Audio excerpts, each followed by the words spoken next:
Baik, Assalamualaikum warahmatullahi wabarakatuh. Saya akan menjawab beberapa pertanyaan di LMS tentang koneksi antar materi di modul 2.2 ini.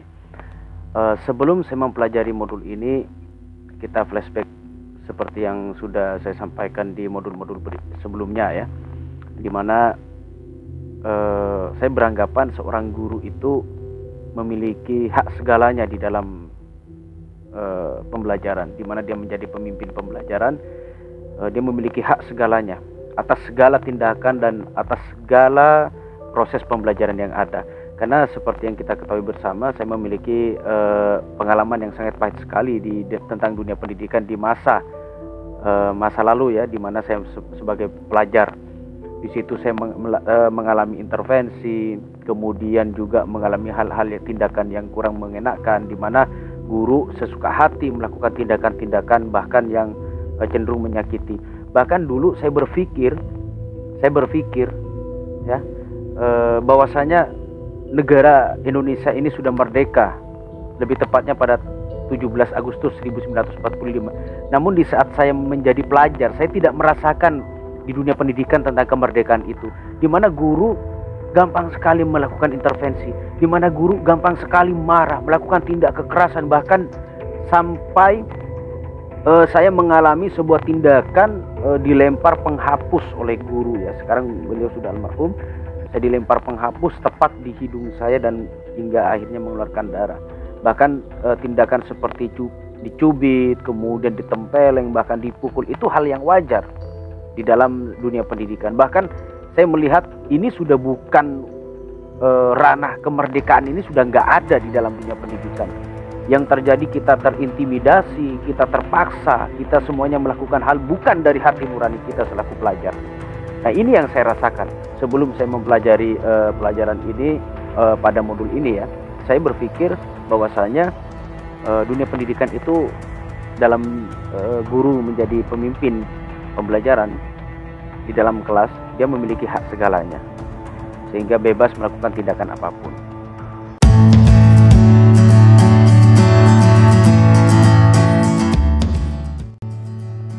Baik, saya akan menjawab pertanyaan kedua setelah mempelajari modul 2.2 ini. Saya sangat senang dan saya sangat luar biasa bahagia sekali sebagai guru ya, karena dimana guru sebagai pemimpin pembelajaran di kelas, dimana saya memiliki masa kelam dalam dunia pendidikan yang sangat tidak baik,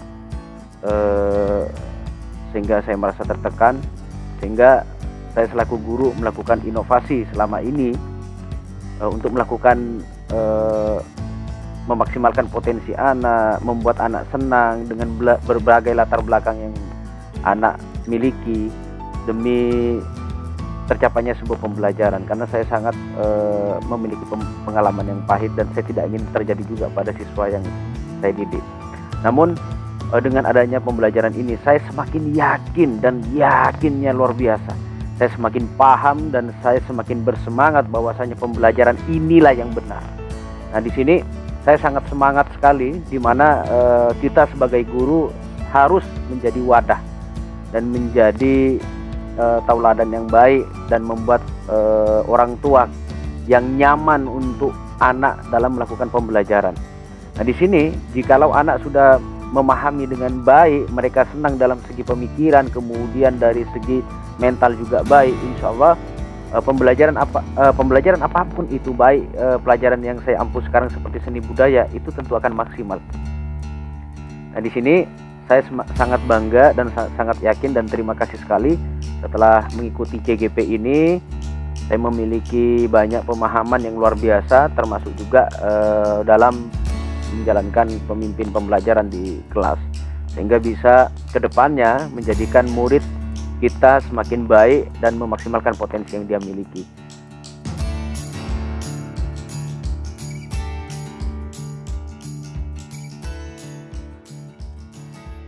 Ada 3 hal yang mendasar yang menurut saya sangat menarik dalam pembelajaran ini, karena sebenarnya kelima poin di KSE ini sangat berpengaruh ya dalam meningkatkan potensi, kualitas dan well-being semuanya. Tapi karena di sini minta 3 hal ya, saya lebih memilih pada 3 poin, di mana kesadaran diri, manajemen diri, dan kesadaran sosial. Kenapa saya memilih 3 poin ini? Yang pertama, kesadaran diri. Nah, kita di saat kita memaksimalkan poin kesadaran diri ini membuat seluruh siswa maupun stakeholder yang terlibat, di saat kita menyadari posisi diri, di mana di sini istilahnya yang diasah adalah kemampuan untuk memahami perasaan, emosi, dan nilai-nilai diri sendiri, dan bagaimana pengaruhnya pada perilaku diri dalam berbagai situasi dan konteks kehidupan. Jadi di sini kita bisa mengoreksi secara pribadi, secara personal, dan kemudian akhirnya akan bersikap pada tindakan yang akan kita lakukan, dan baik kita berhubungan dengan nanti yang kemampuan relasi, kemudian mengambil keputusan, itu sebagai efeknya. Tapi yang pertama itu adalah kesadaran diri yang utama, sehingga setiap orang maupun personal itu bisa mengoreksi diri kita sendiri, bagaimana tindakan yang kita sudah lakukan di sekolah maupun dalam kita berhubungan dan semacamnya. Kuncinya ada pada kesadaran diri. Yang kedua, di sini saya mengambil tentang manajemen diri, di mana manajemen diri di sini sebagai salah satu kemampuan untuk mengolah emosi, pikiran, dan perilaku diri secara efektif dalam berbagai situasi untuk mencapai tujuan dan aspirasi. Jadi poin ini juga sangat penting bagi siswa maupun stakeholder yang ada ataupun rekan sejawat yang ada, di mana kita sudah sadar pada diri kita sendiri, bagaimana kita juga mengimplementasikan dia di sini dengan memanajemen diri. Bagaimana kita mengolah emosi kita dalam posisi yang pas, dan kemudian gimana kita juga melakukan ini juga sebagai dasar dari manajemen diri ini, sebagai dasar kita nanti untuk mengambil keputusan. Ini efeknya ke sana.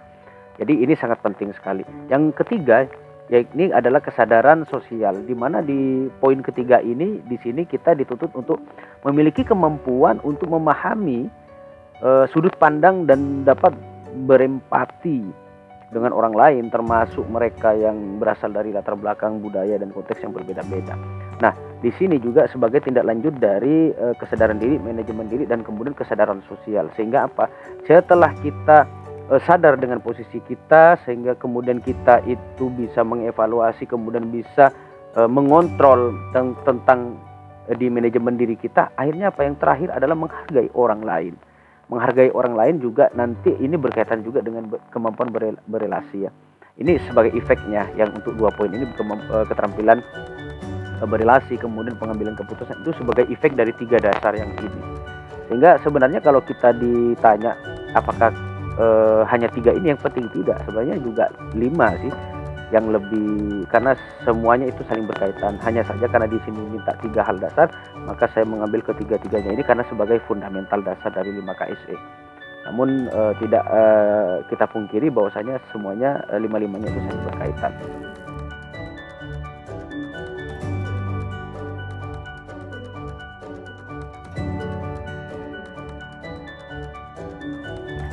Tindakan yang akan saya lakukan dalam kelas, terutama bagi siswa, terutama secara pribadi tentu akan mengimplementasikan di dalam RPP, memasukkan KSE ini, di mana di situ meliputi tentang kesadaran diri, manajemen diri, kesadaran sosial, kemudian keterampilan berelasi, dan yang terakhir itu pengambilan keputusan yang bertanggung jawab. Tentu dengan adanya KSE ini sangat berkaitan juga dengan modul-modul sebelumnya, di mana di situ banyak sekali tentang yang kita pelajari tentang filosofi Ki Hajar Dewantara, kemudian budaya positif dan semacamnya, itu sangat berkaitan dan berkesinambungan. Dan di sini merupakan juga puncak kesadaran bagi siswa dan kita selaku pelaku pemimpin pembelajaran ya. Yang di situ kita juga menjadi pemimpin pembelajaran, dari mana kita bisa menggiring siswa dengan cara mengimplementasikan di RPP, kemudian menerapkannya di dalam pembelajaran itu sendiri, sehingga siswa merasa nyaman dan merasa merdeka dalam pembelajaran. Sehingga di saat mereka sudah merasa nyaman, mereka sadar akan diri kita sendiri, sehingga tidak merugikan yang lain, sehingga dalam mengambil sebuah keputusan dan semacamnya mereka bisa menerapkan dan berkaitan dengan budaya positif yang sudah kita terapkan sebelumnya. Nah, di sini tentu hal ini sangat berdampak positif bagi siswa, di mana siswa tidak akan mengalami tekanan, kemudian tidak akan mengalami intervensi dan diskriminasi dan sebagainya. Sehingga apa yang saya lakukan kedepannya nanti tentu akan membuat siswa nyaman, menjadikan sekolah menjadi rumah kedua bagi mereka, dan untuk meraih cita dan harapan di masa yang akan datang. Dan tidak seperti apa yang sudah saya alami terlebih dahulu di saat saya menjadi pelajar, itu sungguh sangat menyakitkan dan menjadikan dunia pendidikan itu menjadi penjara dan penjajahan di atas muka bumi ini. Meskipun kita sudah merdeka di tanggal 17 Agustus 1945, namun itu tidak saya rasakan di dunia pendidikan kemerdekaan tersebut. Nah, disinilah momentum kita selaku guru untuk menciptakan kemerdekaan yang sebenarnya kepada siswa, sehingga dengan penerapan 5 sub ini di dalam KSE ini membuat siswa semakin tertata dengan baik, sehingga bisa menciptakan sebuah budaya positif yang baik. Bagaimana mereka bersinggungan dengan lawan dan kawan, di mana mereka bisa melakukan tindakan yang berbau positif meskipun di dalam situasi mereka memiliki latar belakang yang berbeda-beda, dengan situasi di rumah atau di keluarga mereka dengan yang berbeda-beda pula, sehingga kedepannya bisa memaksimalkan pendidikan dan juga bisa menciptakan karakter bagi siswa.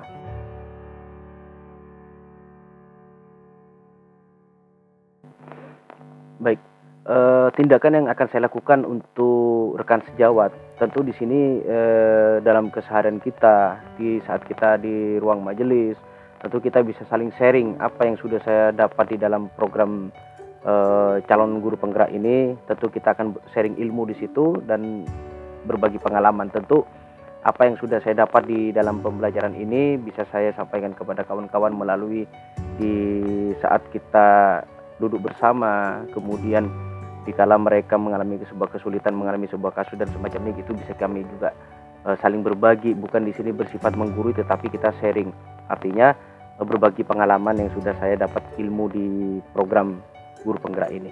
Nah, kemudian kita juga bisa saling sharing juga, memberikan pemahaman kepada kawan-kawan kita yang selama ini melakukan tindakan-tindakan yang masih sangat merugikan bagi siswa. Mungkin dengan adanya kita saling sharing, kita bisa terbuka pikiran sehingga bisa melakukan penerapan di program-program yang sudah dilakukan di program guru penggerak ini bisa juga diterapkan oleh kawan-kawan saya. Nah, juga selain itu tentu tindakan yang akan saya lakukan di sini bisalah dalam bentuk membuat sebuah seminar ataupun workshop, beberapa item yang bisa dilakukan di sana, sehingga bagi kawan yang membutuhkan itu, yang membutuhkan pemahaman ini, atau misalnya ingin berbagi sharing, bisa dilakukan juga di hal-hal demikian. Tentu tidak lepas semuanya itu atas izin kepala sekolah, di mana hal yang pertama mungkin sebelum melakukan itu semua, tentu saya perlu adanya penyampaian kepada kepala sekolah, sehingga kepala sekolah bisa memahami adanya program guru penggerak ini seperti apa dengan tujuan dan semacamnya, dengan hal yang baik dan mulia pula. Insya Allah kepala sekolah pasti akan mengizinkan, dimana jikalau kepala sekolah sudah mengizinkan, program apapun bisa kita terapkan di dalam sekolah. Tentu dengan adanya saya mengikuti program guru penggerak ini bisa mengawali adanya perubahan di sekolah untuk berbenah lebih baik lagi daripada sebelumnya, baik di dalam dunia pembelajaran, di dalam kelas maupun di luar kelas. Ya, sehingga saya bisa menjadi jembatan di mana keinginan dari pemerintah untuk menciptakan dunia pendidikan yang merdeka dan inovatif, tentu itu bisa juga saya salurkan di situ kepada kawan-kawan yang lain.